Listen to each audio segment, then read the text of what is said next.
Alright, so I wanted me to talk about Sam Greenlee's FBI file. Now, there are two different versions of this, and thank you to, let me say right here. Thank you to Spy Culture for having this on their website. They have both the FBI file, the National Archives version, and then the memo version or the FBI version. So that's where I got this from before I start this off. So boom, back to this right here. Okay, so this one is the National Archives one, and you can read a little bit more compared to the FBI memo one. Now with the National Archives one, the reason why this book was even investigated in the first place, information on how to organize a guerrilla group. That's why this book was originally investigated by the FBI, and it mentions the FBI or the director of the FBI investigation of government property right here.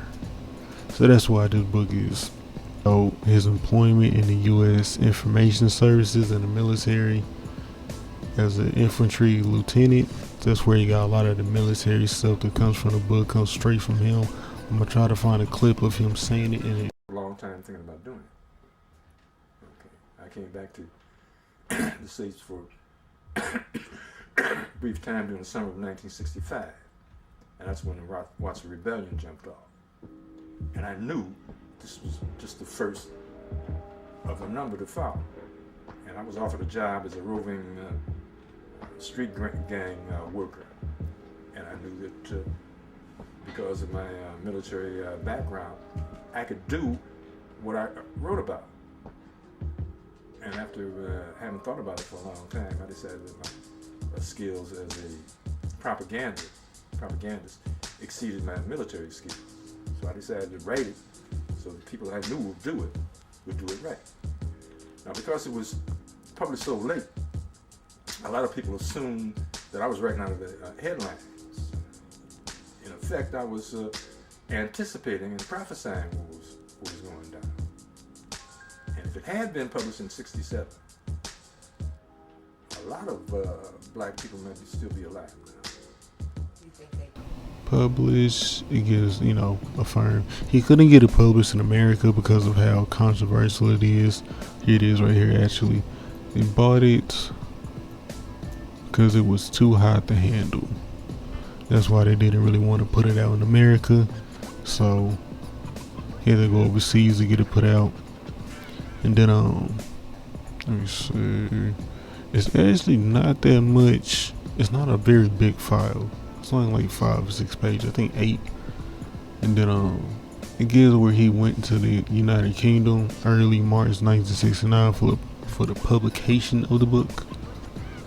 And then of course there are 2 copies of the press cutting description of his activities and whatnot. If you're gonna have some more, it even has like a little clip of I don't know where they got this from, but it talks about his politics right here. I think a South African journalist asked him if he was a separatist. He says, "I'm not a separatist for the same reason I am not a sun worshiper." He said, "This is the situation. What is this? The question is how to deal with it. He would like to see Black America retain his culture, but engage in an equal basis in which power share out with the other is seen." Which, they share things, basically what he's saying. This is a whole assimilation versus integration type thing. So, and the big thing back then was this whole separatist argument where some people kind of advocated for black folks to kind of be all by themselves and not to be bothered, while others wanted to be incorporated into different groups and organizations where it was no color barrier, to where black and white folks and any other race could join and coexist in the same space at the same time. So, but some people were afraid that our culture was going to get wiped out because of that, and that's where the argument comes in. It's one of the more bigger arguments in the book, but it's not the only argument in the book. Is that the differences between the different groups in America after one reason for the country's vitality, there are things that spring out of all the groups valuable to American society. That is why it is one of the most alive societies I have seen. Then it gives some more stuff, but what's funny about this is that if you go to the FBI memo one, it cuts out a lot more stuff. It doesn't tell you a lot about his background. It doesn't mention him working in the military, where he gets some of his information from. There's a lot more cut, and it does mention kind of more about his, like, as you know, it doesn't. It mentions the exact same thing. He said this book is not a blueprint for revolution, but does contain the same information. I think they got him categorized as black nationalist, which is funny. Yeah, and also they have a copy of the book. Not to. This one was very, very short. It's only like 5 pages. This one is a little bit. I think it's about 8 pages. So it was weird. It's a little weird on how. Okay, for those that are wondering about evidence-wise, it starts in chapter 10 right here.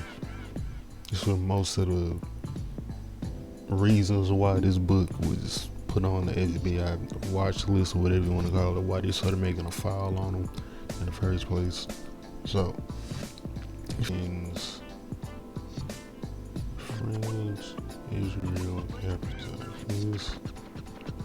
this, those slave revolts. See, Nat Turner, Denmark, Sojourner Truth, other names, 17. So there is a bit of preparation from chapter, I think I said 11, about 17, before they put that quote unquote plan into place. And that's more towards the later end of the book. So, but I'm not gonna spoil the whole book. That's just a slight evidence for why they had an FBI file on Sam Greenlee, and the correlation between his politics and the book that created this interest by the government. But yeah.